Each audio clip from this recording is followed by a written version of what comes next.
Hello everybody, thank you so much for coming back to my channel. I paid $3 at Goodwill for that Shaquille O'Neal Jack in the Box. I don't know if I'm going to be able to flip it and make a profit. I didn't really look up the comps because even if it's not worth flipping, it is worth keeping for myself because that thing is awesome. So I'm going to be doing another haul video today. For you guys who are not familiar with who I am, I'm a full-time reseller. I resell anything and everything. This is just going to be a quick clothing haul, probably one of my shorter ones. I usually wait to accumulate clothing until I can take like a 20-minute haul. I almost listed these this morning and then I thought, you know, this would be a good time for like a breakdown haul, which I've never really done before. You can probably tell by the title what I mean by that is turning $60 into $320. I paid about $60 for all the stuff that I'm going to show you. The reason I say about is because it was $64 something, I believe, and they were just two small trinket things that I kept for myself, so I just took those off of my total calculations. So here's how I broke it down. I went through everything that I'm about to show you guys, and I wrote down a number that I think it's realistically going to sell for. Not what I'm going to list it for, but what I think it's realistically going to sell for. I added all those up and I came to $320. I may or may not list them for more than what I think they're going to realistically sell for, just to try to take into consideration offers and not undervaluing my items and whatnot. That's how I came to my calculation of $320. The $320, that is just the gross total for these items. After you take away the 20% that Poshmark takes for the fees, and I just averaged eBay out to 20% between the eBay fees, the PayPal fees, and I offer free shipping on my clothing. So I threw eBay in that 20% bracket. That brings the total down to $256. You still have to take away the $60 that I paid for the actual inventory, which brings me down to $196 net profit. So I guess in the big picture, I would be turning $60 into $320, but I'm walking away with $196 net profit. Now, obviously, that isn't going to be an exact number. It's going to be give or take no matter what. I'm not going to make that back within the next couple of days. That $196 is going to trickle in slowly. But what's important about reselling clothing, I think, is finding that balance of what you have listed and how many things you're selling a day and how quickly you're moving your items. So you have to take all this stuff into consideration. I'm not handing over $60 to Goodwill and walking out with $320 the next day. That's not what, I don't want the title to deceive you guys.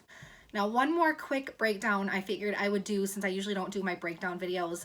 I spent about 40 minutes sourcing these items, about 20 minutes prepping them between steaming the ones that needed to be steamed and measuring them.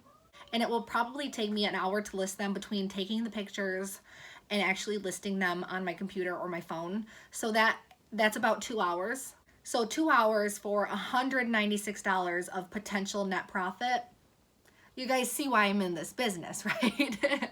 So I am going to end the intro. I figured I would throw the numbers out there in the beginning and do like a quick PSA so that I'm not deceiving any of you guys. I am going to show you what I found. I found this Cabela's 100% cotton flannel button-up, and the reason I say 100% cotton is because it's a genuine flannel because of the material. And I love this color and this pattern. So I live in Michigan. I find Cabela's all of the time. I feel like no matter which way you go from my house, within 30 minutes you're gonna run into a Cabela's. I mean, it's just, people in Michigan love Cabela's, so I find it a lot. But I picked up this piece because of the colors and the fact that it is, I guess, a genuine flannel. I think that one will do well. I told you guys 30 videos ago that I would not pick up Cloth & Stone anymore unless it was a really special piece. It's one of those brands for me that it's really hard to leave behind. Like, I just don't want it to end up in a landfill. I just don't want to see it left behind. The reason I said I would stop picking it up is because it seems like every time I go into TJ Maxx, I can find a Cloth & Stone blouse for like $16.99 brand new.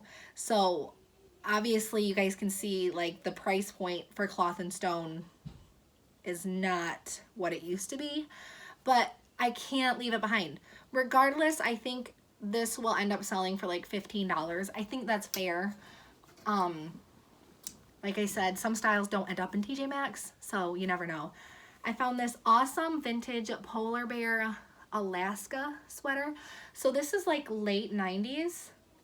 I think with, you know, the global climate crisis issue going on and stuff like that, I think this one will do really well. I would actually keep this for myself if I wore sweaters more often, but I have a sweating problem and I can't really pull off sweaters for more than like an hour at a time. TMI. I found this Eileen Fisher wool zip up. So this had a little like transfer stain right here, but I bought it anyway. I must say I'm pretty good at looking at stains in the store and identifying whether or not I think they'll be able to be lifted out or not. Every once in a while I will go to Goodwill with a Tide stain stick remover and I will try to remove it in the store. Obviously I don't do that often, but I got the stain out. I think this one will do well on eBay. Eileen Fisher still sells well for me on eBay. This is a Ralph Lauren woman's button-up top. Find lots of Ralph Lauren as well. Anything with like the Ralph Lauren crest, I will pick up. The crested items sell quicker for me. They sell well for me. I usually don't pick up Ralph Lauren unless it has the crest or it is like a special jacket or coat or blazer.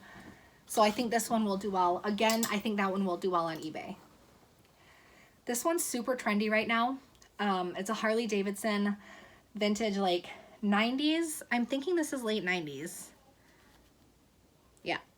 Top. So it has the Harley Davidson on the front and then it actually is the Harley Davidson of New York on the back. Of New York City, which makes it even better. Another cloth and stone. Like I said, I can't leave it behind, even if I end up keeping it for myself. This is a really long tunic. I think this one will do well because it's a tunic, not just like one of their typical button-up blouses. This is my first time finding this brand, and I know I'm going to pronounce it wrong. Marakek. So I looked this one up very quickly. I didn't even look up sold comps. It seems like it goes for a pretty penny new, so I figured it was worth picking up. So this is a Title IX sweater. I sold this exact same sweater a couple of months ago, but in a different color, and I think I sold it at $20 or $25, which was the full asking price at the time. And I sold that one over on Posh. So this one I actually also had to remove a stain from, and the stain lifted out once again. Thank goodness. This is a silk Eileen Fisher, this is an asymmetric, like a shark bite top. I think this one will do well again on eBay. This one is actually probably my favorite find. So this is a Detroit Tigers. It's not vintage or anything. It's pretty new, but it was half off. I probably should have mentioned that. My Goodwill was, they ran the half off tag sale when I went yesterday. So that's why I walked away with all of this for only $60. Usually I would pay a bit more than that. This is a Detroit Tigers top. When I found it at the store, it had just a couple of very small pinholes. And I actually left it behind, but then I went back because it was $2.99, half off that, only $1.50. And I thought this would be a really good shirt to distress and customize. And I actually have pretty good luck with my customized distressed shirts. And I actually really love the way this turned out. I put some light bleach on it and I soaked it right away so that the bleach wouldn't eat at the fabric. So there's just a very faint, you guys can see what's going on. I like it. I added some more very light holes.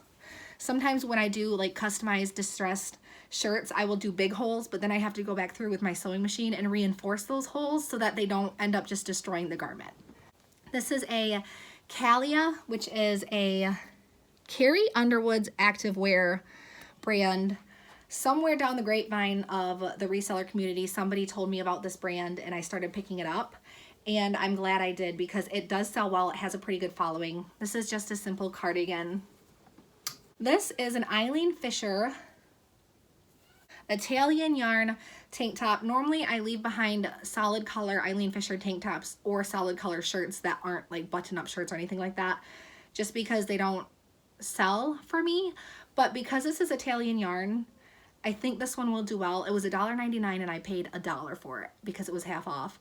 I think this one will do well on eBay around $15, maybe. Yeah, I'll say 15 to be fair. This is a vintage Carlisle. I have been having great luck finding Carlisle lately. Sweater, pullover long sleeve, whatever you want to call it. I think this one will do well just because of the style. And Carlisle, she's a designer, you know, her stuff's expensive to begin with. I have noticed Carlisle gets a good amount of attention on Poshmark. And the last thing I have to show you guys are these Dansko clogs. So I just brought up Dansko clogs in my last video. These ones were not marked up. They were $6. I would have preferred to pay $2 for them, like at the bins, but I was not going to leave them behind. I have never seen this type of Dansko, like summery rattan print with the canvas like this. So I don't know if these are going to be a hot seller or if they're going to be slower to move because they are not your typical Dansko. But regardless, I think these ones were a good choice.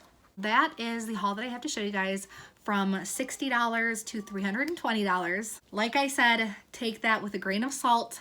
I'm just trying to give you guys a general estimate because I see a lot of resellers doing that. So like I said, you guys, it was kind of a shorter haul video. I hope you enjoyed it. If you guys are interested in reseller content, I am going to be doing a bunch of videos for probably the next 10 years of my life because I'm like knee deep in this community.